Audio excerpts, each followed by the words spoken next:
Hello and welcome to subpart 8.1 of the BMS Modding tutorial series. In this part we will take a closer look at the 3dckpit.dat or 3D Cockpit data file, which forms a vital element of a setup of 3D Cockpit in Falcon BMS. So before we get started, we open the Falcon BMS main installation directory and browse through user to config. Here we are opening the Falcon BMS CFG file. Browse down to the debug dev settings.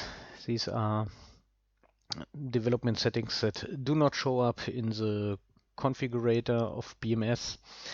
And what we have to do here is to set the activate debug stuff to 1 and also the development callbacks to 1 as well.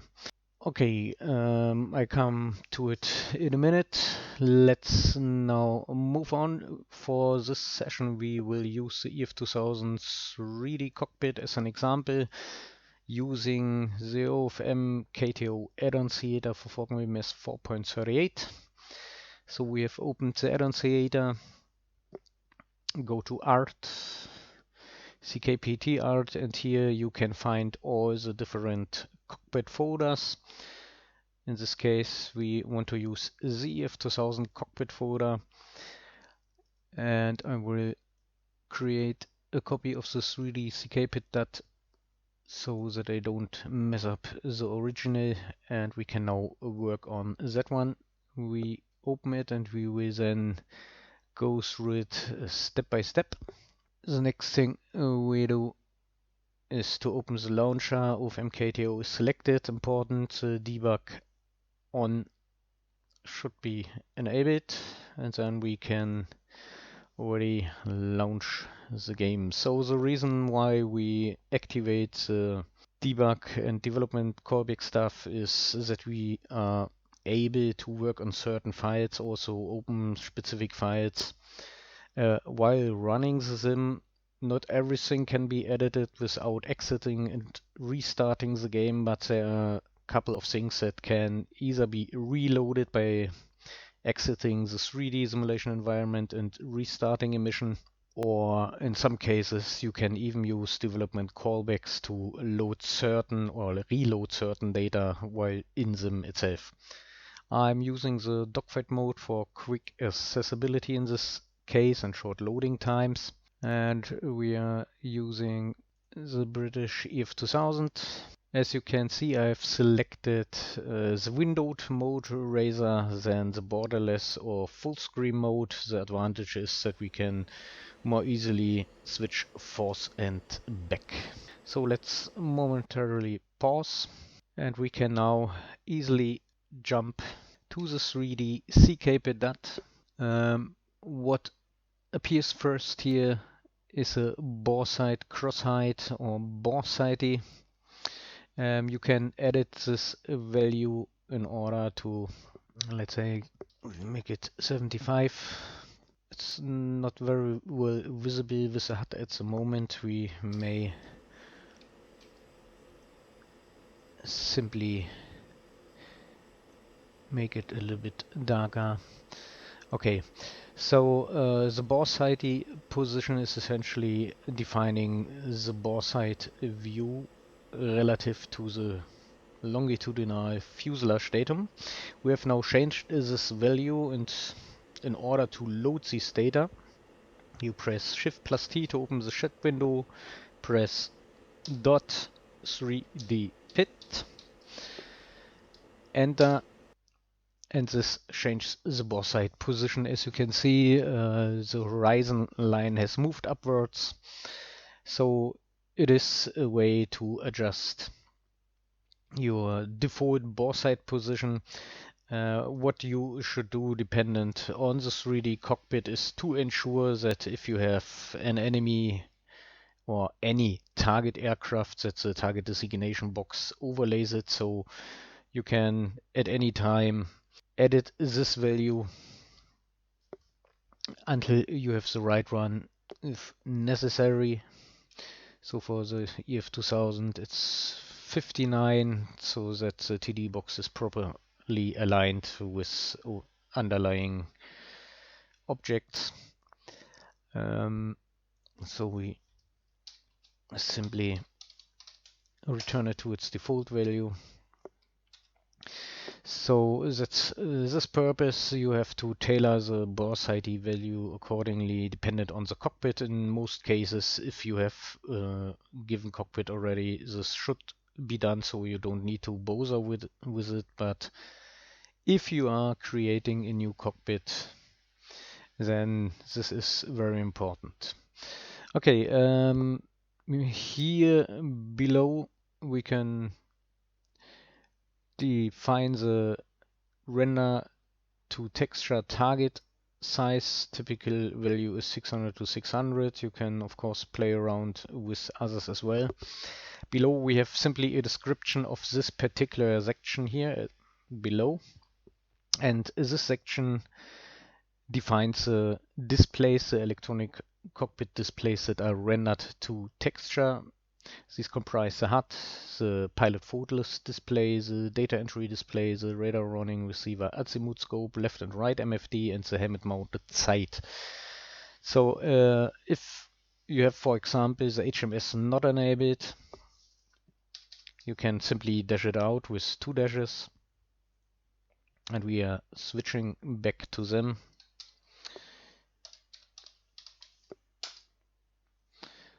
Then we should not see any HMS anymore because this line is disabled.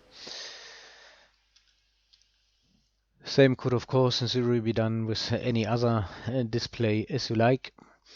It's important that the meaning of all these values is described up here. So only for the HUD and the HMS you need the first 9 positions to be populated, and they essentially define here first number, that means Z1, Z1, Z1, defines whether a display is towards you or away from you. This makes especially sense for the head-up display. And also the HMS. So second number indicates left, right. So let's simply take an illustration left, right. Let's, for example, change this to 3000.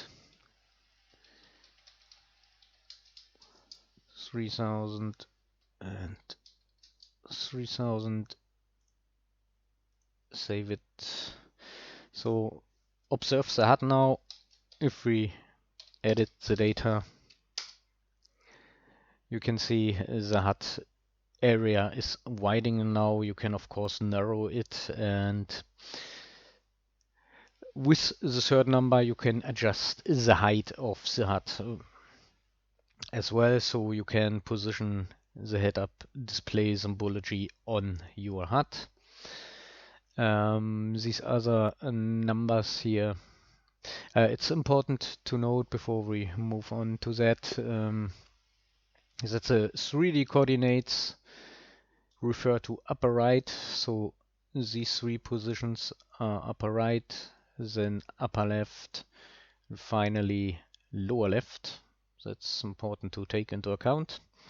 Third number is for the vertical orientation. What we can see is here the RTT size.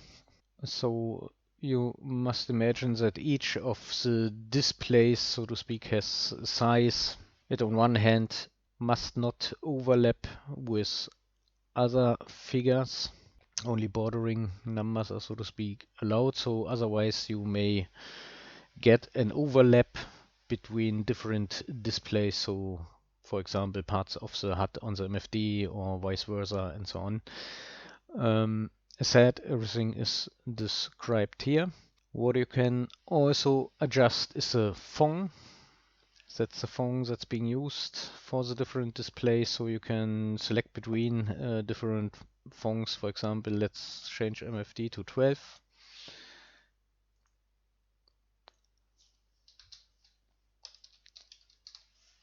Let's first move a little bit down.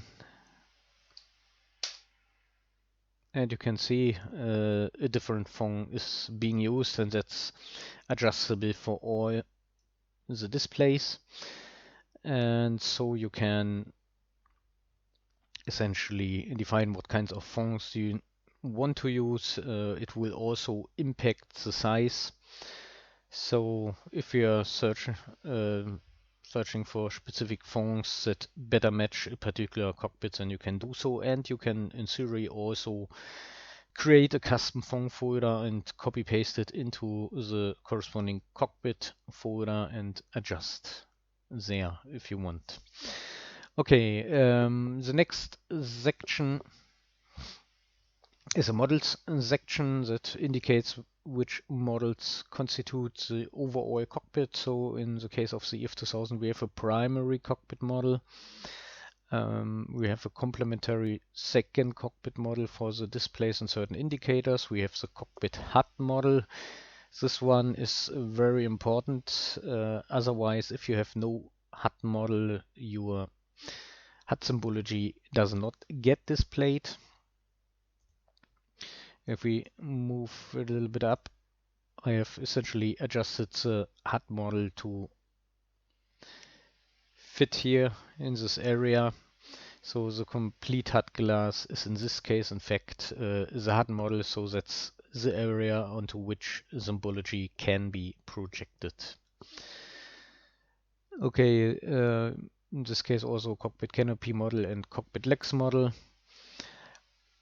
If you would change these numbers, you can point to other models as well. That's particularly useful if you want, for example, a different cockpit legs model to be used in your cockpit. You can simply search for one that best suits you, and the easiest way to do so is to check out what cockpit legs models are available in other aircraft, so opening their 3dckpit.dat files and simply check out what models they are using. The number of models shown here is not exhaustive. Additional models may exist. So stuff like a VR model, for example, that's available in the 16 cockpit and so on. You can simply check out other 3dckpit.dat files, what kind of models they use, but it essentially depends on if you're creating a new cockpit, how many models you want to use. So the next aspect would be packlog box colors.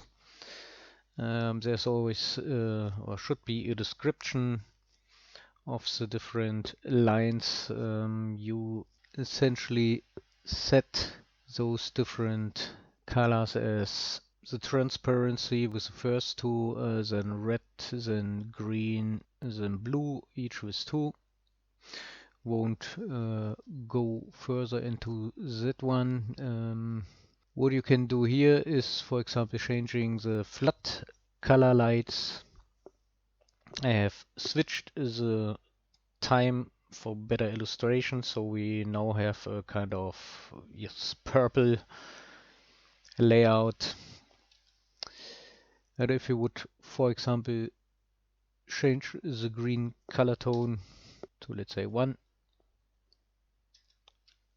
and we reload it, then you can see the colors are changing, so you can play around until you find the color that best matches your personal needs, or maybe to particularly match flood color lights as I found in real aircraft. The next thing that you can do is to alter the pen limits, left, right, pitch down. So if we would, for example, reduce the pen limits to 120 and reload, and we would now try to look left, and that's the limit here. Right side remains unchanged, so you can define up to which point or down to which point you can pen your view.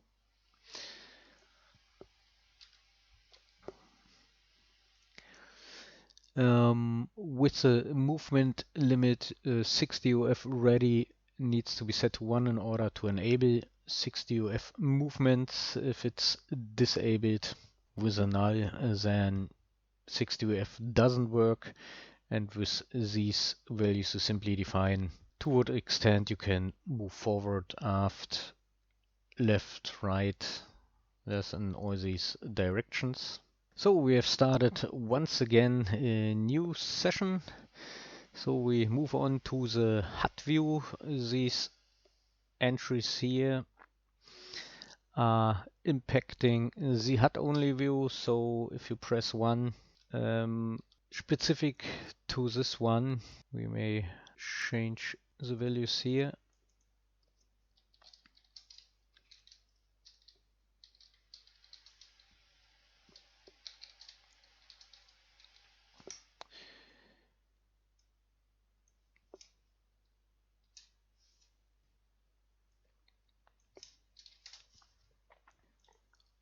So you can change the color of the view, you can change the pitch relative to bore height, and you can also adjust the field of view of the HUD view. The difference, remember this look here, is that you cannot reload that one with the 3dckpit command. It will have no impact. So what you need to do is to re-enter them so that these data, updated data, are loaded. If we check out now, you can see it has a different color, the HUD is in a different position, so that's the way how you can change the HUD only view. So let's move on to the next one, that's the HUD projector glow color and size. So for this purpose, because it's easier to see, we briefly change once again, go to a later time where we have a little bit more darkness. So as you can see, we have a purple colored HUD glow. So we can adjust the projector size if we want. We can also change the colors. Let's, for example, change these. More green, less blue. I have just edited the wrong one. That was for the HUD view. So we change this.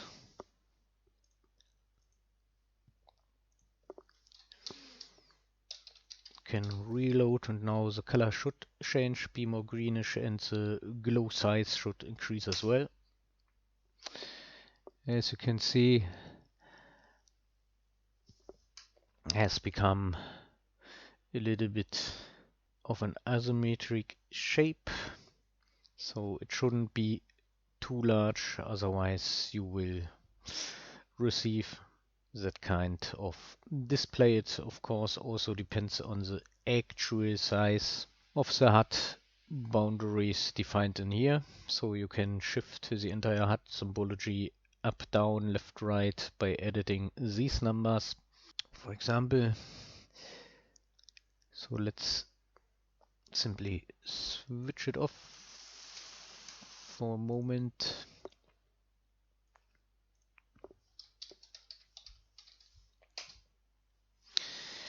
And then we change daytime once again.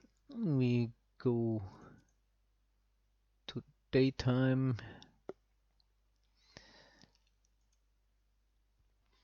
to illustrate the next aspect. And that is, in this case, the visor. As you can see, is extremely dark now. And that's for what this particular entry here is. If we change it, it unfortunately doesn't work with 3dkpit either, so once again you are unfortunately forced in this case to exit the sim environment and re-enter it in order to make the change work. So it's more modest now. Now it's the same as with a HUD only view. It will only reload if you exit the 3D sim environment. So what you can change here is the seat elevation. So if you want a functional seat lower raise function, then it is necessary to define at the end of the day the movement range. You can also adjust the seat elevation. So if we simply check it out,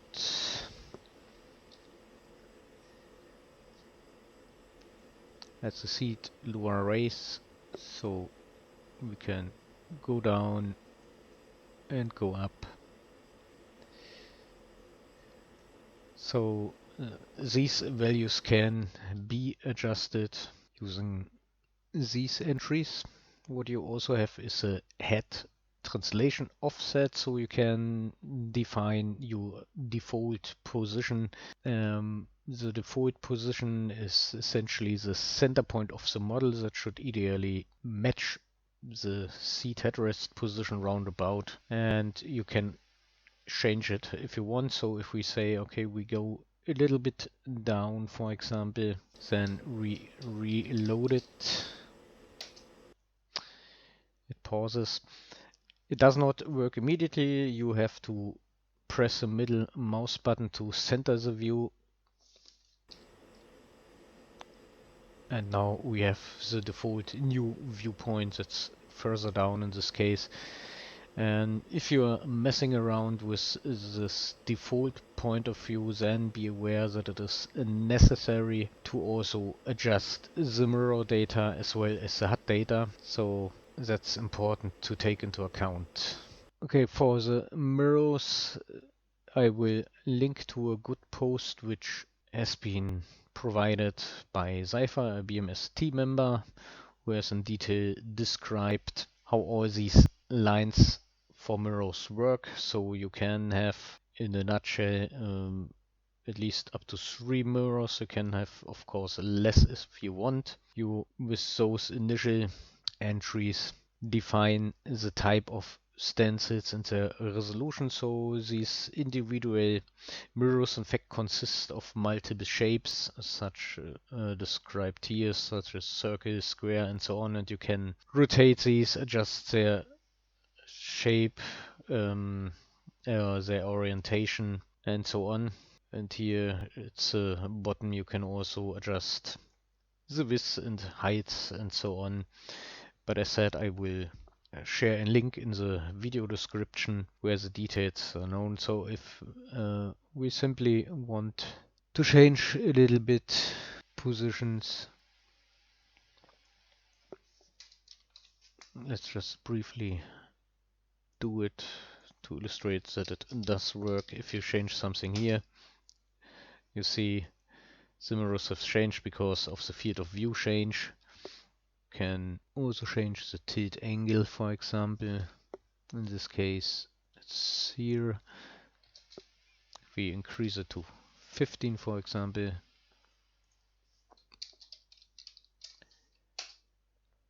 it goes down. So this is also very important. If you are changing the default point of view, you have to change the mirror data as well, like the HUD as explained before. It is noteworthy, and that's also important, that the default position is typically placed above the canopy, and what you can see in the mirrors is not the cockpit wings model as such, it is the external 3D model. That's important to know. And that's it as far as the 3dckpit.dat of the EF2000 aircraft is concerned. But you can of course also find additional entries. So we take the F-16 CM Block 50 as an example. if we open it, you will notice that there is some difference in contents. The general setup is the same. You have, for example, here RPM needle definitions that only work in conjunction with the corresponding RPM needles in the cockpit. They are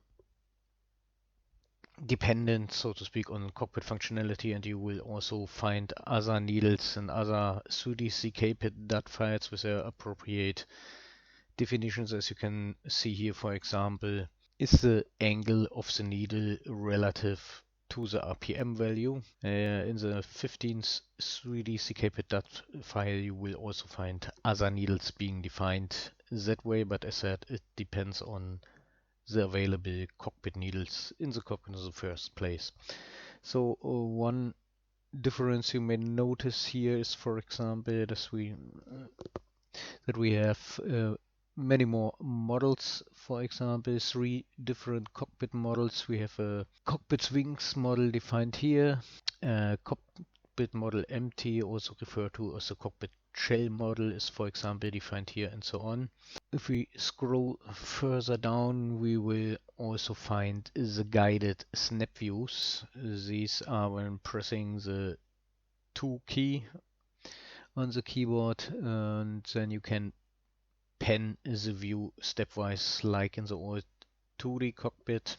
And there are also custom snap views definable, so if you want to view particular areas, then you can do this with such custom views. So the last thing I want to show you is a RTT layouter tool. That's not a BMS specific tool. It just is able to open these cockpit DAT files, and it also displays the RTT surfaces that we can see here. And if we click on any of these different surfaces, then we can see here the coordinates in XY relative to the RTT. So that's a defined size of 600 to 600. Okay, and we can, with this tool in theory, edit those data if we want. Move it around, you see that the data in XY position change, and of course we can also easily edit the size. And if you would like, we could of course simply reposition all that stuff. And let's simply, for illustrative purposes, maybe it's better we simply move the right MFD on the HUD. Let's change